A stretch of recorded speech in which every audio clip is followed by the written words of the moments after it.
దారిలో ఉన్న నా జీవితమును మేళ్లతో నింపితివి. ఒక కీడైన దరి చేరక నన్ను తండ్రిగా కాచావ స్తోత్రం. ఒక కీడైన దరి చేరక నన్ను తండ్రిగా కాచావ స్తోత్రం.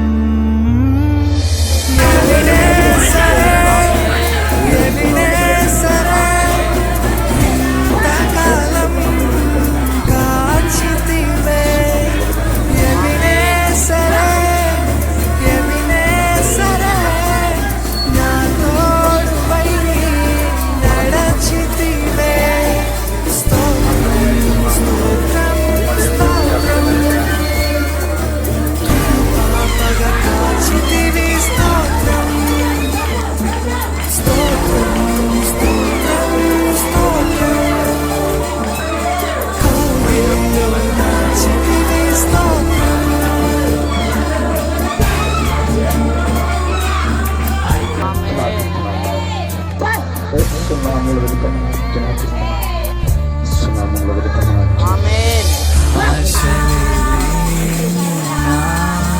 బ్రతుకును నీ కృపతో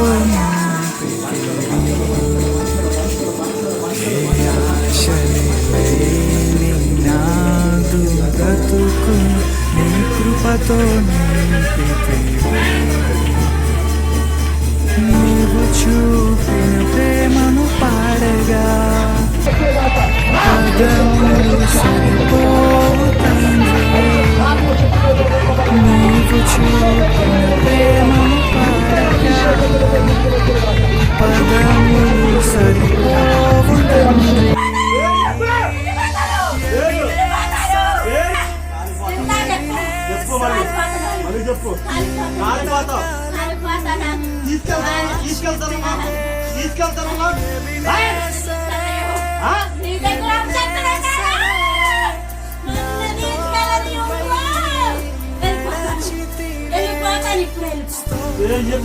స్తోత్రం స్తోత్రం కృపాపగా కాచితివి. స్తోత్రం స్తోత్రం స్తోత్రం స్తోత్రం కౌగిలిలో నాచితివి. స్తోత్రం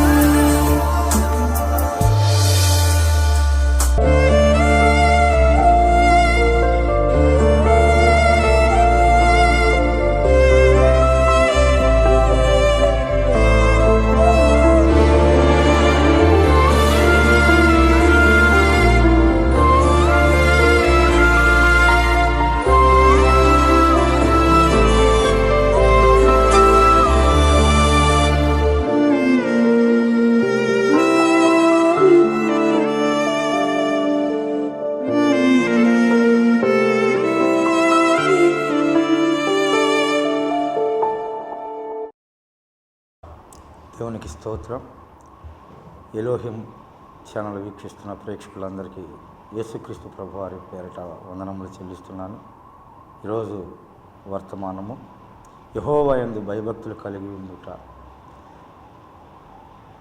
యెహోవా యందు భయభక్తులు కలిగిన వారికి దేవుడు చేసే మేలు. దేవుడు మనుషులకు ఏ మేలు చేస్తాడో, అసలు నిజమైన మేలు అంటే ఏంటి ఈరోజు తెలుసుకుందాం. బైబిల్ గ్రంథంలో మనం ఆదికాండం 8వ అధ్యాయం 11వ వచనంలో చూసినట్లయితే, సాయంకాలమున అతని యొద్దకు వచ్చినప్పుడు త్రుంచబడిన ఒలీవ చెట్టు ఆకు దాని నోట నుండెను గనుక నీళ్లు భూమి మీద నుండి తగ్గిపోయినని నోవాహునకు తెలిసెను. ఈ వాక్యము నోవాహు దినాలలో జలప్రలయ సమయంలో 40 రాత్రులు 40 పగళ్ళు ప్రచండమైన వర్షం భూమి మీద కురిసినప్పుడు ఈ ప్రపంచంలో ఉన్న భూమి మీద ఉన్న ఊపిరితో ఉన్న సమస్తము చనిపోవడం, యేసుక్రీస్తు ప్రభువారు చెప్పినట్లుగా నోవాహు తయారు చేసిన ఓడలో తన కుటుంబం అలాగే ఆయన ఏర్పాటు చేసిన జంతువులు పక్షులు బ్రతికున్నవి. అయితే ఆ జలప్రలయం అయిపోయిన తరువాత, వర్షము తగ్గిపోయిన తరువాత భూమి మీద నీళ్లు ఉన్నాయో లేవో అని తెలుసుకొనుటకు నోవాహు పావురాన్ని పంపించాడు. ఆ పావురము కిందంతా తిరిగి ఒక ఒలీవ చెట్టు కొమ్మను తుంచుకొచ్చినట్లుగా మనం గమనిస్తున్నాము. భూమి మీద ఉన్న సమస్తము చనిపోయినప్పటికీ, చెట్లతో సహా చనిపోయినప్పటికీ, ఈ ఒలీవ చెట్టు మాత్రమే బ్రతికుండడానికి గల కారణం ఏంటి? ఒలీవ చెట్టులో ఉన్నటువంటి ప్రత్యేకత ఏంటో ఈరోజు దాని వలన దేవుడు మనకేమి నేర్పిస్తున్నాడో తెలుసుకుందాం. ఒలీవ చెట్టుకి, అన్ని చెట్లకు చావు ఉంటుంది కానీ ఒలీవ చెట్టుకి చావు లేదు. కాబట్టి మేలు అనేటువంటి ఆ గొప్ప భాగ్యాన్ని దేవుడు ఒలీవ చెట్టుతో మనకు పోల్చాడు. అంటే నోవాహుతో దేవుడు ఏం చెప్పాడు? జలప్రలయం ద్వారా ఇంకొకసారి నేను ప్రపంచాన్ని నాశనం చేయను అని చెప్పాడు. ఇంకా బ్రతకటమే కానీ నశించడం ఉండదు అన్నట్లుగా మనకు అర్థమైంది. అంటే జీవించడమే, ఫలించడమే. ఈ ఒలీవ చెట్టుకి సాదృశ్యంగా ఫలించడము, జీవించడము మనకు అర్థమవుతుంది. అయితే ప్రతి మానవుడు ఎన్ని మేలులు చేసినా, ఎంత ఆస్తిని మేలుగా ఇచ్చినా, ఎంత భూమిని, బంగారాన్ని, వస్తువులను, వాహనాలను మనకు మేలుగా ఇచ్చినా, వాటన్నిటిని విడిచిపెట్టాల్సిన సమయం ఒకరోజు వచ్చింది. దానివల్ల మనకి ఉపయోగం లేదు. నిజమైనటువంటి మేలేంటో బైబిల్ గ్రంథంలో ప్రభువుని నమ్ముకున్నటువంటి వారు ఎలా ఉంటారో, ఎలా ఉండాలో, ఎలా ఉంటే మేలో కూడా మనకు తెలియపరుస్తున్నాడు. కీర్తన గ్రంథం 28వ అధ్యాయము 3వ వచనాన్ని ఒకసారి మనం ధ్యానించుకుంటే అక్కడ మనకి ఈ విషయాలు తెలియపరుస్తున్నాడు దేవుడు. చూడండి, ఆ మాటను నేను చదువుతాను. నీ లోగిట నీ భార్య ఫలించు ద్రాక్షవల్లి వలె నుండును, నీ భోజనపు బల్ల చుట్టూ నీ పిల్లలు ఒలీవ మొక్కల వలె నుండురు. ఈ రోజున ఆదికాండములో నోవాహు గారి దగ్గర ఈ ఒలీవ మొక్క ప్రస్తావన ప్రారంభమయ్యి యేసుక్రీస్తు ప్రభువారి పాదాలు పట్టుకొని ఆయన యందు భయభక్తులు కలిగిన వారు ఎలా ఉండాలో ఒలీవ మొక్కతోనే పోల్చి చెప్తున్నాడు. ఆ మాటను నేను మీకు అందరికీ చదివి వినిపిస్తాను. యెహోవా యందు భయభక్తులు కలిగి ఆయన త్రోవల యందు నడుచు వారందరూ ధన్యులు. నిశ్చయముగా నీవు నీ చేతుల కష్టార్జితమును అనుభవించదవు. నీవు ధన్యుడవు, నీకు మేలు కలుగును. నీ లోగిట నీ భార్య ఫలించు ద్రాక్షవల్లి వలె నుండును, నీ భోజనపు బల్ల చుట్టూ నీ పిల్లల ఒలీవ మొక్కల వలె ఉందురు. దేవునికి స్తోత్రం. యేసుక్రీస్తు ప్రభువాన్ని ఎవరైతే భయభక్తులతో వెంబడిస్తారో వారిని బట్టి దేవుడు ఈ మాట మాట్లాడుతున్నాడు. ఈ రోజున చాలామంది ప్రభువుని నమ్ముకున్న వాళ్ళు కూడా కష్టం వ్యర్థమైపోతుంది, కష్టాన్ని అనుభవించలేకపోతున్నారు. అలాగే కోట్ల రూపాయలున్న కడుపు నిండా తినలేకపోతున్నారు, కంటి నిండా నిద్రపోలేకపోతున్నారు, ఎంత డబ్బుండా మనశ్శాంతిగా ఉండలేకపోతున్నారు. కానీ యెహోవా యందు భయభక్తులు కలిగిన వారు ఆయన త్రోవల యందు నడుచువారంట, వారి కష్టార్జితాన్ని వారు అనుభవిస్తారంట. అలాగే వారి భార్య ద్రాక్షవల్లి వలె, వారి పిల్లలు వారి భోజనపు పళ్ళ చుట్టూ ఒలీవ మొక్కల వలె ఉంటారంట. అంటే చావు లేని బిడ్డలుగా ఉంటారంట. దేవునికి స్తోత్రం. యేసుక్రీస్తు ప్రభువారిని నమ్మిన వారు చనిపోయినను తిరిగి లెగుస్తారు. ఈ సత్యాన్ని గమనించుకోవాలి. యేసుక్రీస్తు ప్రభువారి పేరట ఎవరైతే బాప్తీసం తీసుకున్నారో వాళ్ళందరూ యుగ యుగాలు, తరతరాలు నిత్యము జీవించే ఉంటారు. అట్టి భాగ్యం ఎవ్వరికీ లేదు, మనకు మాత్రమే ఉంది. ఆ మాట కావాలంటే కీర్తనల గ్రంథంలో మనకి తేటగా కనపడుతుంది. కీర్తనల గ్రంథం 31వ అధ్యాయం 19వ వచనంలో ఒక మాట నేను మీకు చూపిస్తాను. నీ యందు భయభక్తులు గలవారి నిమిత్తము నువ్వు దాచి ఉంచిన మేలు ఎంతో గొప్పది. ఆయన యందు భయభక్తులు గలవారి నిమిత్తము ఆయన దాచి ఉంచిన మేలు ఎంతో గొప్పదండి. అంటే భయము భక్తి లేనివారు ఈ మేలు పొందుకోలేరా అంటే పొందుకోలేరు. ఈ రోజున ప్రభువు బిడ్డల కంటే కూడా ప్రభువుని ఎరగని వారే కోట్టేశ్వరులుగా ఉన్నారు కదయ్యా, లక్షాధికారులుగా ఉన్నారు కదయ్యా. మరి యెహోవా యందు భయభక్తులు గలవారి నిమిత్తమే ఆయన దాచి ఉంచిన మేలేంటయ్యా అంటే అదే పరలోక రాజ్యం, అదే నిత్యరాజ్యము, అదే ఆయనతో ఉండే భాగ్యము. ఇది దేవుణ్ణి ఎరగని వాళ్ళకు లేదు, ఇది ప్రభువు తెలియని వాళ్ళకు లేదు, ఇది పాపంలో బ్రతికే వాళ్ళకు లేదు. ఇది యేసుక్రీస్తు ప్రభువారి నామాన బాప్తీసం తీసుకొని మారు మనసు పొంది ఈ లోకమునికి వేరై జీవిస్తేనే ఈ భాగ్యము. కోట్ల రూపాయలు ఉన్న వాళ్ళు ఈరోజు స్వర్గం, నరకమని, పరలోకమని, పాతాళమని ఎన్నో సత్రాలు కట్టిస్తూ అన్నాలు భోజనాలుగా అన్నదానాలు చేపిస్తూ చాలా పనులన్నీ చేస్తున్నారు. కానీ అసలు విషయాన్ని పక్కన పెట్టేస్తున్నారు. పాపి పరిశుద్ధంగా జీవించాలి అన్న సత్యాన్ని పక్కన పెట్టేస్తున్నారు. ఒక పాపి పరిశుద్ధంగా జీవించాలి అంటే ఆ పాపి తన పాపాలను తన కడిగి వేసుకోలేడు, తీసివేసుకోలేడు. కాబట్టి ఆ పాపి కొరకే యేసుక్రీస్తు ప్రభువారి రక్తము కార్చాడు. కాబట్టి ఆయన ఒక్కని రక్తమే నిష్కలంకమైనది, పవిత్రమైనది కనుక, పాపము లేకుండా ఉన్నది కనుక ఆయన రక్తం మాత్రమే పాపాలను క్షమించగలిగింది. యేసు రక్తము ప్రతి పాపము నుండి మనల్ని పవిత్రపరిచిద్ది అని లేఖనం సెలవిస్తుంది. కాబట్టి యేసుక్రీస్తు ప్రభువారి రక్తమే పాపాన్ని శుద్ధి చేయగలిగింది. ఎవరైతే ఆయన నమ్ముకొని, ఎవరైతే మారు మనస్సు నిమిత్తం, పాపక్షమాపణ నిమిత్తము యేసుక్రీస్తు ప్రభువారి నామంలో బాప్తీసం తీసుకుంటారు, పరిశుద్ధాత్మను వరం పొందుకుంటారు. అలాగే ఆయన రక్త ప్రోక్షణ వారి మీద జరిగి వారు పరిశుద్ధపరచబడతారు, పవిత్రపరచబడతారు, నీతిమంతుల లిస్టులోకి చేర్చబడతారు. అప్పుడే యెహోవా యందు భయభక్తులు గలవారి నిమిత్తం, అంటే దేవుణ్ణి ఎరిగిన వారి నిమిత్తం, ఆయన నామాన బాప్తీసం తీసుకున్న వారి నిమిత్తం ఆయన దాచి ఉంచిన మేలు వారికి అనుగ్రహించబడిద్ది. ఈ సత్యాన్ని గమనించుకోండి. అయ్యా మేము భయంతోనే వస్తున్నామయ్యా, భక్తితోనే ఉంటున్నామయ్యా అంటారు. దేవుని బిడ్డలారా, నిజంగా దేవుని యందు భయము అంటే ఎలా ఉండాలో ఒకసారి మీరు ఆలోచన చేయండి. ఎవరూ సమీపింపరాని తేజస్సులో నివసించే ఆ దేవాది దేవుడు ఎక్కడ? ఆకాశ మహాకాశాలు సైతం పట్టజాలిన దేవుడు ఎక్కడ? ఆయన చెప్పిన మాట వినకోకుండా ఆయనకే వ్యతిరేకంగా చేస్తున్న నీవెక్కడ? నీటి మీద బొడగ మనం ఇవాళ కనపడితే రేపు కనపడం. మన ఆయుష్ ఎంతవరకు? మనం దేవుణ్ణే ధిక్కరిస్తున్నాము. ఆయన నామాన బాప్తీసం తీసుకొని ఆయనకి మాట ఇచ్చి ప్రతి ఆదివారం పునరుద్ధాన దినాన ప్రభు పాదాల దగ్గరికి వెళ్ళాల్సిన నువ్వు ఎక్కడ ఉంటున్నా, ఏ వ్యాపారాన్ని బట్టి వెళ్తున్నా, ఏ ఉద్యోగాన్ని బట్టి వెళ్తున్నా, ఏ చుట్టాన్ని బట్టి ఆగిపోయావు, ఆదివారం ఆరాధనకు ఆగిపోయి, యేసుక్రీస్తు ప్రభువారిని బట్టి ఉపవాస దినాలు మానేసి, వ్రత ప్రతిష్ఠిత దినాలు మానేసి, దేవుని యందు భయము భక్తిని కోల్పోయి కాని మాటలు మాట్లాడకుండా కాని ప్రదేశాల్లో తిరుగుతూ ఎంత వ్యతిరేకమైన పనులు నువ్వు చేస్తున్నావు చెప్పండి. అలాంటప్పుడు నీకు దేవుని యందు భయం ఎలా ఉండిద్ది? యెహోవా యందు భయభక్తులు గలవారి నిమిత్తమే ఆయన దాచి ఉంచిన మేలు ఎంతో గొప్పది. ముందు భయమే, తర్వాత భక్తి అని ప్రభువు మాట్లాడుతున్నాడు. భయం నీకుంటే కడుపులో మందిరానికి ఆగు. భయం నీకుంటే దేవునికి వ్యతిరేకమైన మాట మాట్లాడు. భయం నీకుంటే కడుపు నిండా తిని నిద్రపోవు. భయము నీకుంటే దేవుని పనులకు ఆటంకం కలిగించవు. ఈ సత్యాన్ని గుర్తుపెట్టుకోండి. మాకు భయం ఉంది అన్న మాట మాట్లాడదు. భయం అంటే ఎలా ఉంటుందో తెలుసా?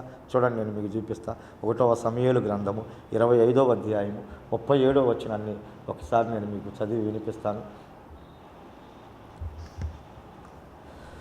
ఉదయమున నాబాలునకు మత్తు తగ్గి ఉన్నప్పుడు అతని భార్య అతనితో ఆ సంగతులను తెలియజెప్పగా భయము చేత అతని గుండె పగిలెను. అతడు రాతి వలె బిగుసుకుపోయెను. 10 దినములైన తరువాత యెహోవా నాబాలును మొత్తగా అతడు చనిపోయెను. ఎవరి నాబాలు మీకు తెలియదా? ఎవరి అబీగయలు మీకు తెలియదా? ఈ సత్యము మీరు ఎప్పుడు మీ సేవకులు చెప్పలేదా? మీరు వినలేదా? నువ్వు భయపడుతున్నటువంటి భయం ఎలాంటిదేనా? ఒక మనిషికి భయపడి గుండె పగిలిపోయి చనిపోయే పరిస్థితి నాబాలుకు వచ్చింది. భయమో, ఇంత భయం నీకుందా? నీ ఆవరణంలో ఒక దినము గడుపుట 1000 దినముల కంటే శ్రేష్టమైన దేవుని మాట ఎలా మర్చిపోగలిగావు? ఎన్ని ఆదివారాలు, ఎన్ని దినాలు బాగొట్టుకొని ఉంటావు? దేవుని సువార్త నిమిత్తం, ఆయన పని నిమిత్తం నువ్వు చేయాల్సిన పని ఏనాడన్నా కరెక్ట్గా పరిపూర్ణంగా చేసావా? అలాంటప్పుడు నీకు భయం వచ్చిందా? ఆ భయము ఇలాంటి భయమేనా? ఊరక అతని ఆస్తికి దావీదు పనివారు కాపలా ఉన్నందుకు, ఆహారం అడిగితే పెట్టనందుకు, దావీదు చంపేస్తాడన్న భయముతో ఒక మనిషికి భయపడి గుండె పగిలిపోయిందంట భయపడి. అలాంటి భయం దేవుని దగ్గర నీకుందా? ఇదేనా భయం? అంత భయము ఉందా? భయము నేను దేవునికి భయపడేవాడిని, నాకు దేవుడు అంటే భయం అని మనం మాట్లాడుకునే మాటలకి ఇక్కడ నువ్వు చదివినటువంటి మాటకి సంబంధం ఉందా? యేసయ్య కార్యాలు కానీ నువ్వు ఎప్పుడైనా చేయనప్పుడు, యేసయ్యకు వ్యతిరేకమైనటువంటి పాపం నువ్వు చేసినప్పుడు చచ్చిపోయే అంత భయం నువ్వు ఎప్పుడన్నా పడ్డావా? కనీసం అలాంటి తలంపన్నా నువ్వు తెచ్చుకున్నావా అమ్మో అని చెప్పండి. దేవుని బిడ్డలారా, నిజంగా దేవుడు అంటే మనకు భయం ఉన్నప్పుడు మన భక్తి జీవితాన్ని మనము గొప్పగా కట్టుకోగలుగుతాం. దేవునికి వ్యతిరేకంగా చేస్తున్న ప్రతి పని భయం లేకుండానే చేస్తున్నాం మనం. దేవుని చేయాల్సినటువంటి పనులు చేయట్లేదు, దేవునికి ఇవ్వాల్సిన సమయం ఇవ్వట్లేదు, దేవునికి ఇవ్వాల్సినవి ఇవ్వట్లేదు. దేవుని దగ్గర ఎలా బ్రతకాలో కూడా మనం బ్రతకలేకపోతున్నాం. అలాంటప్పుడు మనకి దేవుడు అంటే భయం ఉందని ఎలా చెప్పగలుగుతాం చెప్పండి? యోసేపు తనను కొట్టిన వారిని బట్టి, అమ్మేసుకున్న వాళ్ళని బట్టి, తన అన్నలు చేసినటువంటి దుర్మార్గాన్ని బట్టి, తన అన్నలు చేసినటువంటి అతి కిరాతకమైనటువంటి పనులను బట్టి కూడా యోసేపు క్షమించే ముందు యోసేపు మాట్లాడిన మాట ఏంటో తెలుసా? అన్నలారా, నేను దేవునికి భయపడేవాడిని కనుక మీరు భయపడాల్సిన పని లేదు. దేవునికి స్తోత్రం. దేవునికి భయపడేవాళ్ళు యేసయ్య మనసు కలిగి ఉంటారు. దేవుని బిడ్డలారా, యేసయ్య మనసు క్షమించే మనసు, ప్రేమించే మనసు, దయ చూపే మనసు. దేవుని భయం లేకుండా పేదలను మాట్లాడుతున్నాం, మనకంటే తక్కువ వాళ్ళని తేలిగ్గా మాట్లాడుతున్నాం. మనం ఏదైనా చేయగలిగిన కీడు ఆపట్లేదు. నువ్వు కీడును ఆపుకోగలిగితే కదా, ఎదుటి వాళ్ళకి నష్టం చేయాలన్న నీ ఆలోచన అదుపులో ఉంచుకోగలిగితే కదా దేవుడు అంటే నీకు భయమని అర్థమయ్యేది. అర్థం చేసుకోండి దేవుని బిడ్డలారా, జీవం కలిగిన దేవుని యొక్క భయము, భక్తి కలిగి నువ్వు జీవిస్తే నిజంగా నీ కష్టార్జితం నువ్వు అనుభవిస్తావు. పాపాత్ముల సొమ్ము నీతిమంతులకి దాచబడిద్దంట. ఈరోజు నోరు కట్టుకొని సంపాదిస్తున్న వాళ్ళందరూ నీతిమంతుల కొరకు దాచబడాల్సిందే. అలాంటి లిస్టులో ఏమన్నా ఉన్నామేమో ఆలోచన చేయి. ఎందుకంటే నీ కష్టం నువ్వు అనుభవించాలి. ఈ లోకంలో ప్రభు ఇచ్చే ఆశీర్వాదాలను నువ్వు అనుభవించాలి. అలా కాకుండా నువ్వు ఎంత సంపాదించినా ఉపయోగం లేదు. యెహోవా యందు భయభక్తులు కలిగి ఉంటే నీ కష్టం నువ్వు అనుభవిస్తావు, నీ బిడ్డలు అనుభవిస్తారు. లేకపోతే లోకుల కొరకు దాచబడాల్సి వచ్చింది. జాగ్రత్త. ఆయన యందు భయభక్తులు కలిగి ఉంటే నీ కష్టాన్ని నువ్వు అనుభవిస్తావు. నీ భార్య ఫలించు ద్రాక్షావళి వలె ఉంటుంది. ఈ రోజున ప్రభువును నమ్ముకున్న వాళ్ళు కూడా బిడ్డలు లేరు అని చెప్పి ఎంతమంది మాట్లాడతలేదు చెప్పండి? ఎంతమంది మందిరాల్లో వలపోయిట్లేదు చెప్పండి? ప్రభు ఏం చెప్తున్నాడు? నిన్ను సృష్టించిన వాడు నీకు తండ్రి కాదా అని ఒక చోట చెప్తున్నాడు. నిన్ను సృష్టించిన వాడు నీకు భర్త కాదా అని ఒక చోట చెబుతున్నాడు. పుట్టించువాడునైనా నేను గర్భము మూసేదనా అని ప్రభువు మాట్లాడుతున్నాడు. ఆయన గర్భం తెరిచేవాడు కానీ మూసేవాడు కాదు కదా. ఆనాడు ఆదాముకు చెప్పిన మాట అయినా, నోవాహు చెప్పిన మాట అయినా ఏంటి? మీరు ఫలించి అభివృద్ధి పొందండి, భూమిని నింపండి అని ప్రభువు మాట్లాడితే ఈరోజు గర్భాలు మూసుకుపోయి వంశాలు లేక ఎంతమంది బాధపడుతున్నారు చెప్పండి?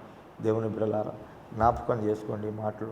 నువ్వు దేవుని యందు భయం లేకపోవడం వల్ల, ఈ భక్తి లేకపోవడం వల్ల దురాత్మ నీలో ప్రవేశిస్తుంది. సాతాను శక్తులకి నీ ఒళ్ళు, నీ ఇల్లు నిలయమైపోతుంది.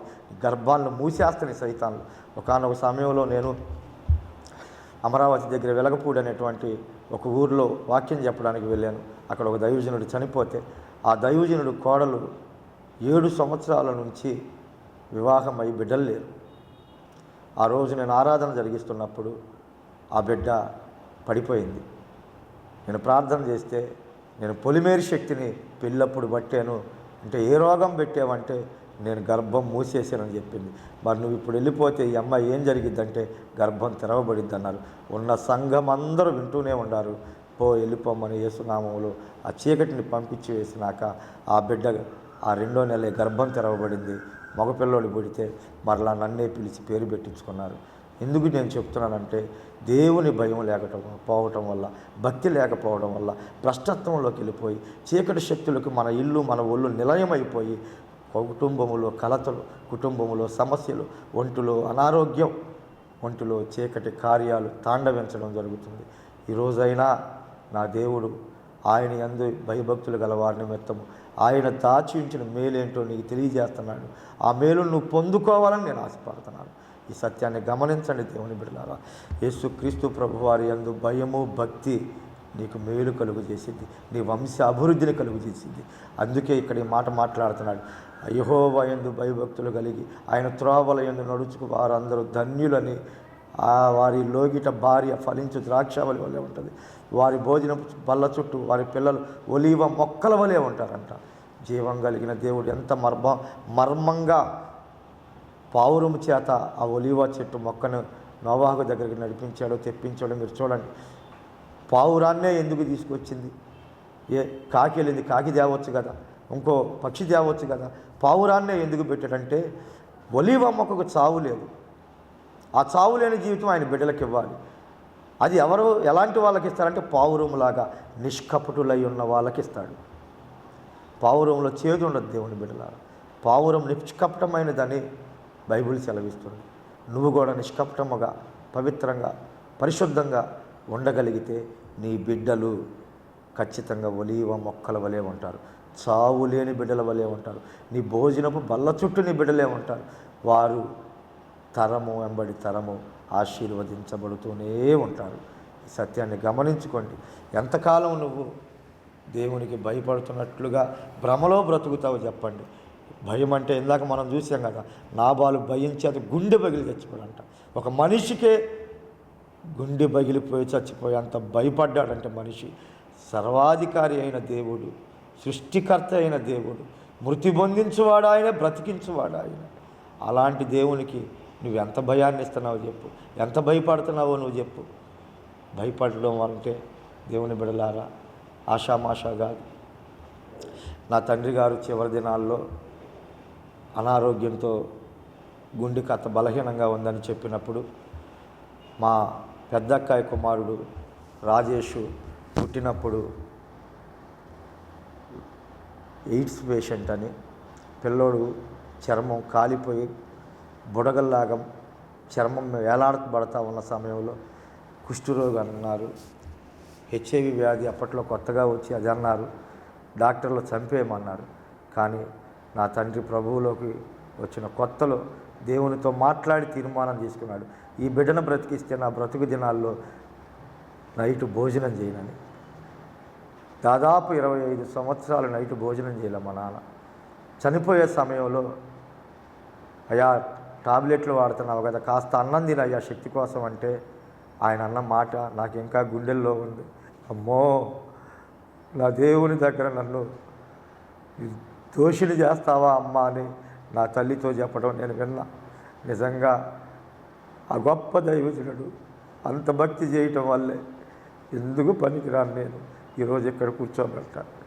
దేవుని బిడ్డలారా, బలహీనంగా ఉన్నావు కదా, మందులు వాడుతున్నావు, భోజనం చేయ అంటే 25 సంవత్సరాల తర్వాత కూడా నా తండ్రి మాట్లాడిన మాట అమ్మో అని దేవునికి భయపడ్డాడు. దేవుని బిడ్డలారా, అలాంటి భక్తి అలాంటి భయం మనం కూడా కలిగి ఉండాలి.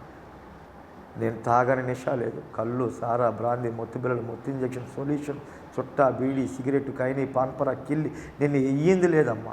నా చేతులు కోసుకుంటూ శ్మశానాల్లో బ్రతికిన వాడిని, నెలకు ఒకసారి పోలీస్ స్టేషన్కి వెళ్ళిన వాడిని. ఆ రోజున నా తండ్రి చేసిన ప్రార్థన ఈరోజు నేను ఇక్కడ సేవకునిగా నిలబెట్టింది. మీ బిడ్డల కొరకు కూడా, మీ సంతతి కొరకు కూడా మీరు అదే ప్రార్థన చేయండి. ఖచ్చితంగా దేవునికి భయపడండి, భక్తి కలిగి జీవించండి. మీ బిడ్డలు కూడా మీ బల్లం చుట్టూ ఒలీవ మొక్కల వలె చావులేని బిడ్డలుగా పరలోకములు యేసుక్రీస్తు ప్రభువారితో పాటు యుగ యుగాలు తరతరాలు అందరూ సంతోషంగా ఉంటారు. ఈ వాక్యాన్ని వింటున్న ప్రతి ఒక్కరూ ఒకవేళ భయం గనక నీలో తగ్గితే ఆదివారం ఆరాధనకి వెళ్ళకపోయినా, అలాగే ఉపవాసం ఉండకపోయినా, అలాగే దేవుని పనులను నిర్లక్ష్యం చేసినా అది నీ మీదకి శాపంగా రాకోకుండా, నిన్ను భ్రష్టత్వంలోకి సాతానుగా నెట్టికెళ్ళిపోకోకుండా ఇప్పుడే భయపడు, ఇప్పుడే ఒప్పుకో. ఇప్పుడే ఖచ్చితంగా నా దేవుడు నిన్ను దీవించునుగాక, ఆశీర్వదించునుగాక, గొప్ప చేయనుగాక, ఘనపరచబడునుగాక. నా దేవుని యందు భయభక్తులు గలవారి నిమిత్తము ఆయన దాచి ఉంచిన మేలు ఈ టీవీ చూస్తున్న ప్రతి ఒక్క బిడ్డకు నా యేసయ్య అనుగ్రహించునుగాక. దేవుడు ఈ మాటలను దీవించునుగాక. ప్రార్థన చేసుకుందాం. పరిశుద్ధుడా, పరమ తండ్రి, గొప్ప దేవుడా, మహాగణుడానికి స్తోత్రాలు చెల్లిస్తున్నాము నాయన. చెప్పబడిన మాటలు నీ మాటలయ్యా, విలువైన వెలకట్టలేని నీ మాటలు మేమందరం విన్నామయ్యా. మా హృదయాంతరంగంలో నింపి హృదయం అనే పలక మీద వ్రాసి వాక్యానుసారంగా జీవించే భాగ్యాన్ని దయచేయమని వాక్యం ఉంటున్న ప్రతి ఒక్క బిడ్డ ఏ తల్లి, ఏ తండ్రి, ఏ బిడ్డ ఈ ఆశతో వచ్చారు, ఆ తల్లి, ఆ తండ్రి, ఆ బిడ్డ ఆశలను మీరు తీర్చమని, మీ కుటుంబాల మీద పనిచేస్తున్న సాతాన శక్తులు, అంధకార శక్తులు, చీకటి శక్తులు, చేతబడి శక్తులు, చిల్లంగి శక్తులు, భానమ శక్తులు, బ్రహ్మపరచాత్మలు, గాఢనిద్రాత్మలు, దురాత్మలు, ప్రేతాత్మలు యేసునామములో వేళ్లతో బయటికి వెళ్ళిపోమని ఆజ్ఞాపిస్తూ, నీ ఆత్మకంచిని, అగ్నికంచిని, కెరూబులు కంటిగా జ్వాలలు నీ బిడ్డల కుటుంబాల చుట్టూ కావలించమని, నీ ఆత్మతో, నీ శక్తితో, నీ మహిమతో, నీ వెలుగుతో, నీ తేజస్తో, నీ అగ్నితో నీ బిడ్డలను నింపమని మహిమ, ఘనత, ప్రభావాలు మీకే ఆరోపిస్తూ యేసయ్య శక్తి కలిగిన నామమును అడిగి వేడుకుంటున్నాం పరమ తండ్రి. ఆమేన్. పరలోకమందున్న మా తండ్రి, నీ నామం పరిశుద్ధపరచబడును గాక, నీ రాజ్యం మాకు వచ్చును గాక, నీ చిత్తం పరలోకమందు నెరవేరినట్లు భూమి మీద నెరవేర్చబడును గాక. నేడు మా అనుదిన ఆహారం మాకు దయచేయము, మా ఎడల అపరాధం చేసిన వారిని మేము క్షమించలాగిన మా అపరాధములను క్షమించము, మమ్మల్ని శోధనలోనికి తగ్గ కీడును తప్పించము. రాజ్యము, శక్తి, మహిమ నిరంతరం నీవై ఉన్నావు తండ్రి. ఆమేన్. మన తండ్రి అయిన దేవుని ప్రేమ, కుమారుడైన యేసుక్రీస్తు యొక్క కృప, పరిశుద్ధాత్మ అన్యోన్య సహవాసం సకలలోక పరిశుద్ధులకును, యేసుక్రీస్తు ప్రార్థనా గోపుర విశ్వాసుల కుటుంబాలకును, ఎలోహిం ఛానల్ ద్వారా వీక్షిస్తున్న ప్రేక్షకులకును, వారికి అలాగే ఇక్కడ ఉన్న మాకును దేవుడు సదాకాలము తోడై నడిపించునుగాక. ఆమేన్. ఆమేన్. ఆమేన్.